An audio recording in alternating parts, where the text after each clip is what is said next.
na kapag may history po tayo ng may cancer sa pamilya, malaki po ang pagkakataon ng isang pasyente ay magkakaroon din ng cancer. No? Pero hindi po lahat, hindi po 100% ito. No? May pagkakataon na may chance lang. No? Now, in breast cancer, ang mga kababaihan na at the age of 30 pataas, hindi ko pa po nanganak, malakas malaki po ang chance sila magkaroon din ng breast cancer. Hindi nanganak, kahit na sila ay nakikipag-sex. Yung kanilang first anak nila is beyond the age of 30. O hindi nakapag-anak, katulad ng mga madre. Yes. Diba? Yung mga madre, wala pong anak siya eh. Sila. So, high risk po sila na magkaroon ng breast cancer. Okay. No? Doc, bakit? May kinalaman ba yan sa mga hormones? Kung bakit nagkakaroon ng breast cancer? Oo. Okay, that's a very good question, Maru. Kasi ang tinatanong namin madalas sa isang babae po is, kailan po nagsimula ang inyong menstruation? Ilan taon kayo nun? 10 years old, 12 years old, or 16? At kailan naman po kayo ng menopause? At the age of 45, 48, 52?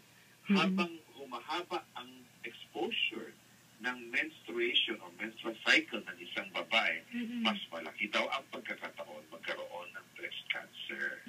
That's another thing. Now, kung oras na mabuntis po isang babae, sa loob ng 9 months, halos hindi siya nag-menstruate, yung kanyang estrogen. Estrogen. Pababa na yan.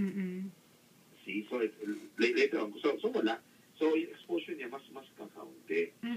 No? Kaya, pero now, it's not following now eh. Kaya nakikita ko 4 ang anak, parating ng 60 o 55, nagkakaroon ng breast cancer din.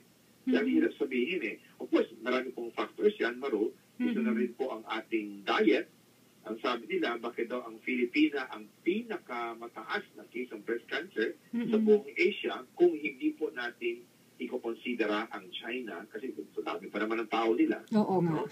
Pero ang Filipina is the number 1 among Asians, no? Is it because ng kanilang fatty diet? O mas marami sa kanila ang madalang maggulay sa prutas? Mga ganun ba? Yun yung mga tanong na umiikot sa ating utak po kung ano po talaga ang kinalalabasan po dito. May kinalaman ba yung pagkain ng soya, Do? Sa breast cancer? Okay. Are you saying that soya is the cause or soya is the preventive aspect? Hindi, sabi cause din daw ngayon. Totoo ba yun? Okay. Oo. Kung ganun po, wala pa pong conclusion dyan. Wala pa po. No?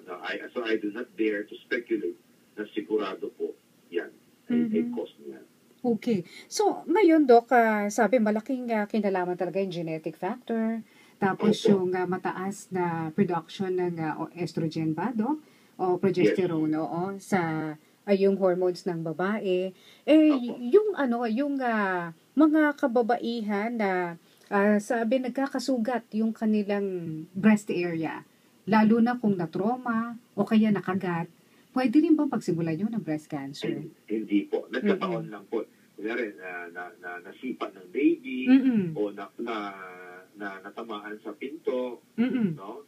O kaya, siyempre, kung may, kung natatraumatize, nakahawakan, madalas, hindi po totoo na yun ang cause ng cancer. Nagkataon lang po. Okay. So, paano mo malalaman, Doc, kung may cancer ang isang babae? May pagbabago ba sa kanyang breast? Okay. Ang kagandahan kasi, meron kasing screening procedure ang breast cancer, no? Kada buwan, dapat alam po ng pasyente kung kailan siya dadatnan